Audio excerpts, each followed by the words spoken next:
Egaa kabajamtootaa fi dhaggeeffattoota maatii numeetu bakka nageenyi keessan baraadhaa kan biyya alaa fi biyya keessaa jirtan bakkuma isin jirtanitti jaalalaaf kabajaan ulfinni ani isiniif qabu isinaa qaqqabu jecha guyyaa har'aa haala biyya keenyaa ilaalchisee oduu biyya keessaa gaggabaaboo qabadhee isinii dhiyaadhe ani kan isin faana turuu Numeeri Husseeni gara oduu tiyyaa badhotti isin dabarsuun duratti warroonni maatii kiyya hin ta'in numeetu like share subscribe gochuudhaan akka maatii kiyya taatan kabajaan isin gaafadha.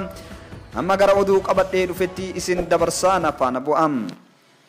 Mootummaan Eertiraa waraana naannoo Tigraay keessatti humnoota federaalaa fi mootummaa naannichaa gidduutti adeemu keessatti qooda fudhachaa jira jechuun himannaan dhiyaate soba jedhe.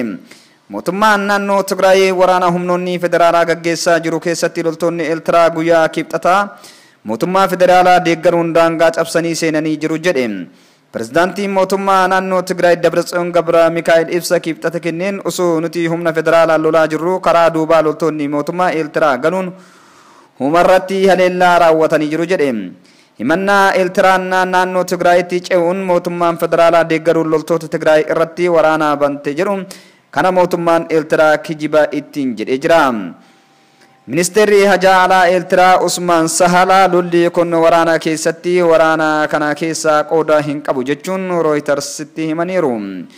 Lola kanaan humni federaalaa injifatamaa waan jiruuf deeggarsi Eertiraa gaafate kan jedhan Dr. Dabratsiyoon loltoonni Eertiraa Baadimmee irrattis isaan lolaa jiraachuu himanii daangaa kabachiisuuf aarsaa hunda ni kaffalla jedhan.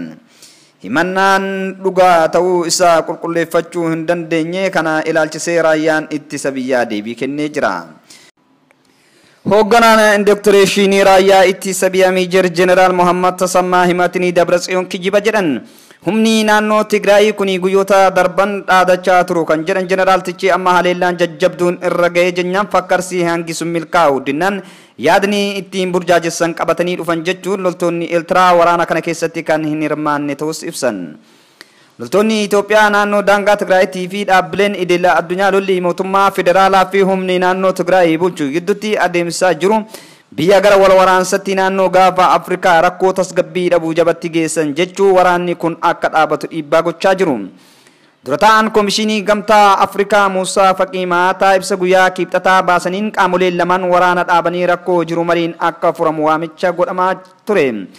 Mootummaan federaalaa muummichi ministeeraa Abiy Ahmadiin hoogganamu ammoo waraanni naannoo Tigraay keessatti gaggeeffamu galmee qaamolee biyya jeeqan jedhuun seeratti dhiyeessuun olaantummaa seeraa kabachiisuu waan qabuuf opereeshiniin kun yeroo gabaabaatti xumurama jechuun yaada mariin rakkoo furu kufaa gochaa jira. Kuni hundi akkamiin jalqabee qaamotiin lamaan mootummaa naannoo Tigraay fi federaalaa sababii garaagarummaa ilaalcha siyaasaatiin walitti bu'uun durumaa jira ture. Wayita paartiin badhaadhinnaa uumamuu TPLFin itti makamuu diduun hariiroo qaamota lamaanii hammeessuu eegale. Kana booda weerarri COVID-19 dhalatee mootummaan federaalaa filannoon akka dheeratu murteesse. TPLFin immoo naannoo Tigraayitti filannoon adeemsa jechuun ciche. Uumamuu TPLFin itti makamuu diduun hariiroo qaamota lamaanii hammeessuu eegale. Kana booda weerarri COVID-19 dhalatee mootummaan federaalaa filannoon akka dheeratu murteesse. TPLFin immoo naannoo Tigraayitti filannoon adeemsa jechuun ciche. Humni aadaa Tigraay kaambii waraana Izii kaabatti mootummaan federaalaa filannoon akka hin gaggeessineef akeekkachiisullee TPLFin filannicha akkuma karoorseen raawwate. Mootummaan federaalaa filannoon akka hin gaggeessineef akeekkachiisa TPLF filannichaa akkuma karoorseen raawwate. Kana booda mootummoonni naannoo fi federaalaa kunneen beekamtii walii kennuu dhaban. Agarsiisawwan waraanaa gama lameenii mul'ataa turanii ka'uun gara lolatti akka hin seenne sodaa hedduu nama hedduu ture. Sadaasa sadi haleellaan mootummaa raayyaa ittisa biyyaa Izii kaabaa irratti raawwatame jedhan duuba lolli kallattiin qaamolee lamaan jidduutti dhalate. Mootummaan federaalaa labsii yeroo muddamaa ji'a ja'affaaf turu naannicharratti labse TPLFin hanga seeratti dhiyeessutti of duuba hin deebi'u jechaas jira. Mootummaan naannoo Tigraay TPLFin durfamuu gama isaan gamtaan Afrikaa jidduu seenee rakkoo mariin akka furamuuf gaafatee jira.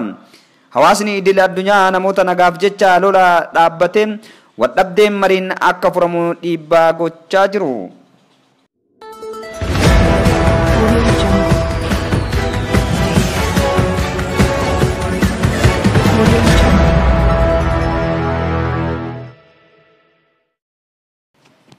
akkasumas lammiileen Itoophiyaa kuma ja'a ol ta'an waraana mootummaa federaalaa fi mootummaa naannoo Tigraay gidduutti adeemaa jiru dhiyeessuun daangaa ce'uun Suudaanitti baqachuu aangaa'onni biyyattii himan.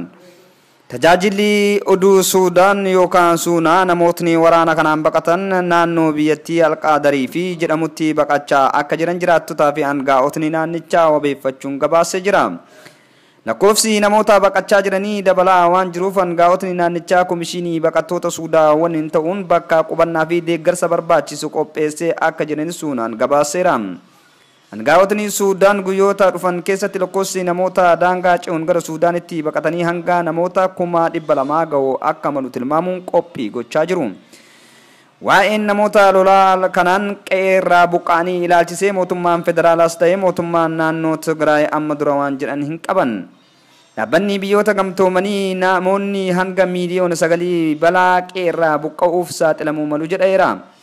Hooggantootni fi dhaabbileen addunyaa garaagaraa qaamolee lamaan lolaa dhaabanii gara mariitti deebi'uun rakkoo uumame karaa nagaa akka furan dhiibbaa gochaa jiru. Mootummaan federaalaa mariif qophii akka hin taane himaa turullee ammatti wal dureen mariif barbaachisa jedhe kaa'eera.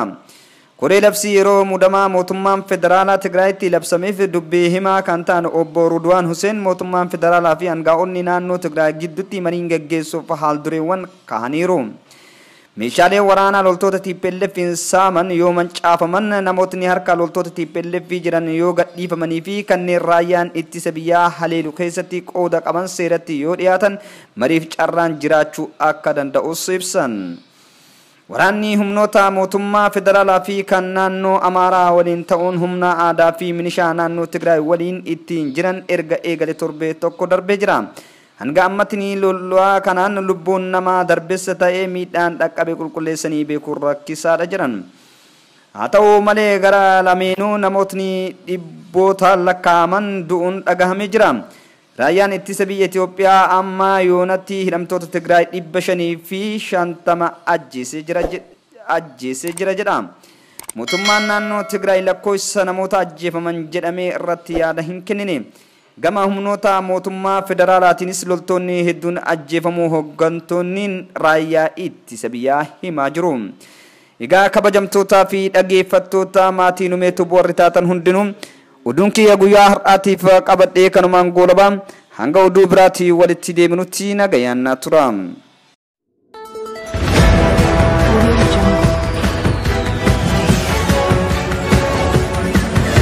Audio